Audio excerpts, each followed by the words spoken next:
सभी विद्यार्थियों को मेरा नमस्कार। मैं आपका हिंदी अध्यापक जसबीर कुमार। तो जैसा कि आप सभी को ज्ञात है कि पिछली वीडियो में हमने जो हमारा अध्याय था सवैये उसको संपूर्ण किया था। आज इस वीडियो में हमारा जो गद्य खंड का प्रथम अध्याय है, दो बैलों की कथा, उसका सार हम इस वीडियो में करेंगे। तो सभी विद्यार्थी ध्यानपूर्वक देखें। दो बैलों की कथा जो है मुंशी प्रेमचंद जी, जिन्हें उपन्यास सम्राट भी कहा जाता है हिंदी साहित्य का, तो उनके द्वारा कृत है, उनकी एक कहानी है। तो देखिए सार किस प्रकार है। दो बैलों की कथा प्रेमचंद की एक महत्वपूर्ण कहानी है। इसमें उन्होंने कृषक समाज एवं पशुओं के भावात्मक संबंधों का वर्णन किया है। उन्होंने बताया है कि स्वतंत्रता सरलता से नहीं मिलती, आसानी से नहीं मिलती, उसके लिए बार बार प्रयास करना पड़ता है तथा आपसी भेदभाव त्याग कर एकजुट होकर संघर्ष भी करना पड़ता है। कहानी का सार इस प्रकार है। लेखक ने बताया है कि जानवरों में सबसे मूर्ख गधे को माना जाता है, क्योंकि वह अत्यंत सीधा और सरल है। वह किसी बात का विरोध नहीं करता। अन्य जानवरों को कभी न कभी गुस्सा आ ही जाता है, गुस्सा क्रोध आ जाता है, किंतु गधे को कभी गुस्सा करते नहीं देखा। बैल के विषय में लोगों की कुछ और ही धारणा रही है, तभी तो उसे बछिया का ताऊ कहते हैं। किंतु यह बात सच नहीं है, क्योंकि बैल को गुस्सा भी आता है, वह मारता भी है और अड़ियल रुख भी अपना लेता है, इसलिए उसे लोग गधे से बेहतर समझते हैं। झूरी, जो इस कहानी का पात्र है, झूरी काछी के यहाँ दो बैल थे। एक का नाम हीरा, दूसरे का नाम मोती था। दोनों सुंदर, स्वस्थ और काम करने वाले थे। दोनों में पक्की मित्रता थी। दोनों साथ साथ रहते और काम करते थे। संयोगवश एक बार झूरी ने दोनों बैल अपने साले गया को दे दिए। गया जो था, ये झूरी का साला था।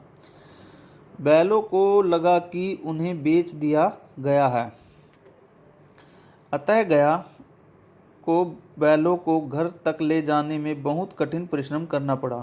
शाम को जब वे गया के घर पहुँचे तो उन्होंने घास को मुंह तक नहीं लगाया। दोनों आपस में मूक होती है सांकेतिक भाषा, मूक भाषा में सलाह कर रात को रस्सियां तुड़वाकर झूरी के घर की ओर चल पड़ते हैं। झूरी प्रातः काल उठकर देखता है कि उसके दोनों बैल नाद पर खड़े घास खा रहे हैं। झूरी दौड़कर स्नेहवश दोनों को गले से लगा लेता है। गांव के सभी लोग बैलों की स्वामी भक्ति पर आश्चर्यचकित थे, किंतु झूरी की पत्नी से यह देखते न बना। वह पति और बैलों को भला बुरा बताने लगी। अगले दिन से पत्नी ने मजदूर को बैलों के पास सूखी घास डालने को कहा।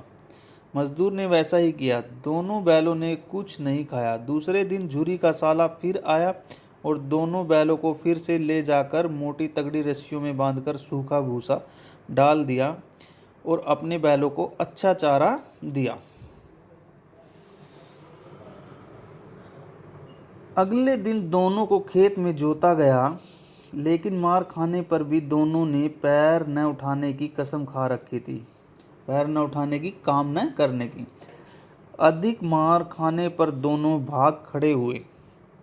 मोती के दिल में क्रोध की ज्वाला भड़क रही थी, किंतु हीरा के समझाने पर मोती खड़ा हो गया। गया ने दूसरे लोगों की सहायता से उसको पकड़ा और घर ले जाकर फिर मोटी रस्सियों में बांध दिया तथा फिर वही सूखा भूसा डाल दिया। इस प्रकार दोनों बैल दिन भर परिश्रम करते और मार खाते और संध्या शाम के समय सूखा भूसा खाते। एक दिन गया की लड़की ने दोनों को खोल दिया और फिर शोर मचा दिया कि बैल भाग गए हैं। गया हड़बड़ाकर बाहर भागा और गांव वालों की सहायता के लिए चिल्लाया, लेकिन बैल भाग चुके थे। दोनों बैल भागते भागते अपनी राह भी भूल बैठे। अब वे भूख से बेहाल थे, लेकिन पास ही मटर का खेत देखकर उसमें चरने लगे और फिर खेलने लगे। कुछ ही देर में उधर एक सांड आया और उनसे भिड़ गया। दोनों ने जान हथेली पर रखकर बड़े ही प्रयत्न से उससे आगे पीछे से रौंदना शुरू किया। दोनों ने बड़े साहस के साथ सांड पर विजय प्राप्त की। सांड मार खाकर गिर पड़ा। संघर्ष के बाद दोनों को फिर भूख लग गई। सामने मटर का खेत देखकर उसमें पुनः चरने लगे थे, किंतु थोड़ी देर में खेत के रखवालों ने दोनों को पकड़कर कांजी होश में बंद कर दिया। कांजी होश होता है जहाँ पर आवारा पशुओं को बंद कर दिया जाता है, जिसका कोई मालिक न हो। कांजी होश में उनसे अच्छा व्यवहार नहीं किया गया। उन्हें रात भर किसी प्रकार का भोजन नहीं दिया गया। वे भूख के मारे मरे जा रहे थे।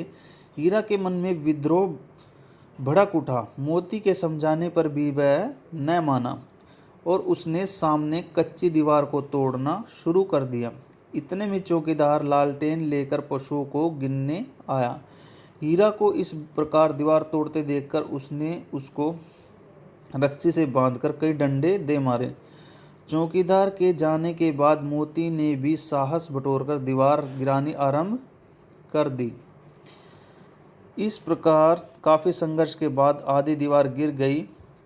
काफ़ी जानवर भाग निकले। मोती ने फिर हीरा की रस्सी काटनी आरंभ की, लेकिन रस्सी नहीं टूटी। वे दोनों वहीं पड़े रहे। एक सप्ताह तक वे दोनों कांजी होश में भूखे मरते रहे। वे बहुत ही कमज़ोर पड़ गए थे। दोनों बैलों को एक दड़ियल के हाथों नीलाम कर दिया गया। दड़ियल उन्हें लिए जा रहा था कि दोनों को परिचित राह मिल गई और वे उससे छूटकर सीधे झुरी के घर जा पहुँचे। झुरी धूप सेक रहा था। बैलों को आता देखकर उसने उन्हें गले लगा लिया।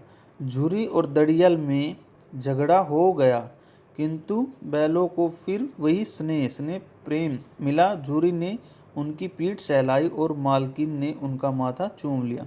दोनों बैलों को अच्छा चारा दिया गया। वे दोनों अब सुखद अनुभव कर रहे थे। तो ये हमारी जो कहानी थी दो बैलों की कथा, उसका सार था। तो सभी विद्यार्थियों ने उसको ध्यानपूर्वक देखा होगा और सुना। धन्यवाद।